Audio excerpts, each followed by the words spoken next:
Shkrimi i dorës, një aftësi themelore në formimin arsimor dhe kulturor, po humbet gjithnjë më shumë rëndësinë e tij te të rinjt. Përdorimi i vazhdueshëm i teknologjisë digjitale dhe komunikimi përmes rrjeteve sociale po ndikojnë në mënyrën e të shkruarit, duke sjellë shkurtimin e fjalëve, përdorimin e termave të huaj dhe shtimin e gabimeve drejtshkrimore. Mësuesi i gjuhës shqipe Ergec Zenolli thekson se shumë të rinj hasin vështirësi dhe në përdorimin e shenjave të pikësimit, çka e bën shkrimin të paqartë dhe të varfër gjuhësisht. Në trajtat e shkurtra të bashkuara nuk vendoset apostrof.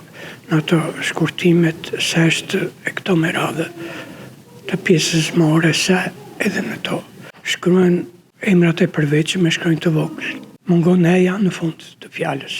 Duhet një program që ti mësojnë nxënësit që në vogëli, që kur fillojnë përdorin këto mjete digjitale, që të shkruajnë drejt si pas normave të gjuhës shqipe.